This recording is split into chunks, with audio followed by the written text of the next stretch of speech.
Tani yankubira. Assalamu alaikum wa rahmatullahi wa barakatuh. Abalungi abatulaba ku Salam TV program Kigudde Wani.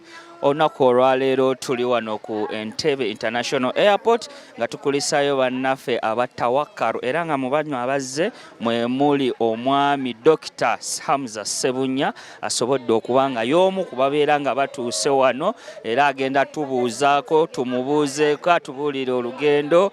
Rema owulira otya? Assalamu alaikum wa rahmatullahi wa barakatuh. Essanyu tutolere ku salaamu abalabi bo badde bakwesunze bakubuuzeeko owulira otya?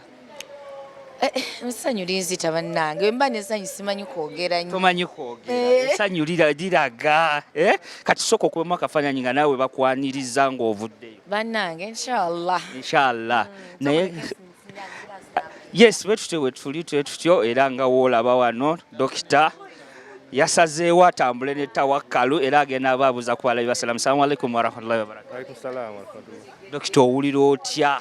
Sina tabusa. Kibadde kiteeyo gy'obadde abalabi basalamu TV sooka obanyumize we kibadde eyo. Kintu kitambudde bulungi alhamdulillah. Olugendo lubadde lulungi. Tulufunyeemu. Buli kye twasuubira okukola tukikoze. Tusaba Katonda akkirize. Tusuze bulungi, emikolo gyonna tugikoze.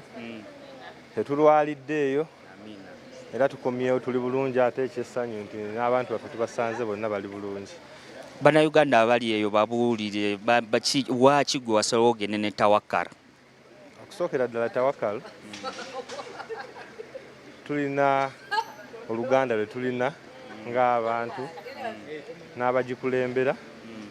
Ekyokubiri nti services zaayo bagenda okuzimpisaamu nga services nnungi nnyo ate na buli kimu kye baatusuubiza buli kimu bakituukiriza n'okusingawo ku ebyo bye twali tusuubira. Era tubeebazizza nnyo nti abantu abakikulembera abantu mbadde mbamanyi okumala ebbanga nga bantu beesimbu bantu beesigwa, so bwe bantegeeza ku ekyo nga sirinayo mulala gwe nnyinza kwesiga okuleka tawakkala. Bannayuganda bagambe era bakubirize babeere nga batambula ne tawakkala.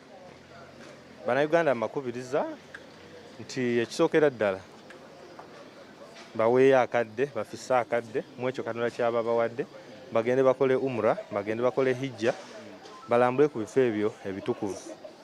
Tweyanze nti mu ekyo batambule n'ebibiina ebyesigwa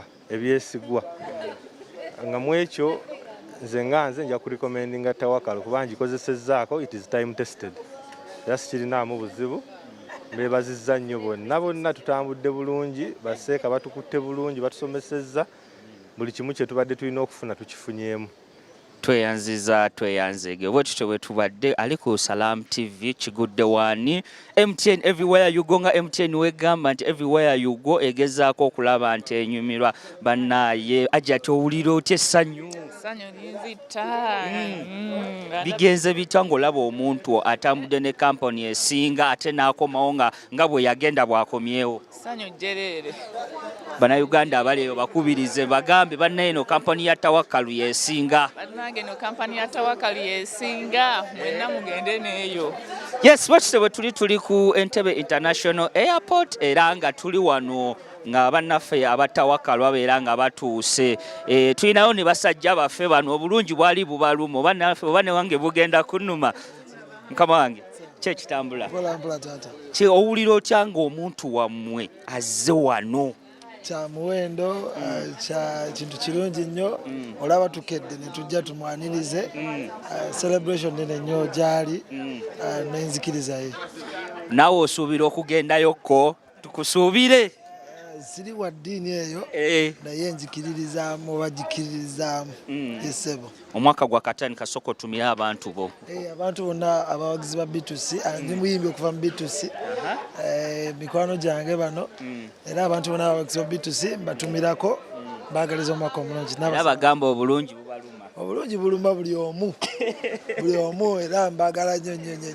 Amina bwe tuli ku Entebbe International Airport era nga bannaffe abatawakkalu nga womanyi tawakkalu nga bw'ogiwulira y'amaanyi etambula n'ababede bokka bangi bakyeyongera okuba nga bajja era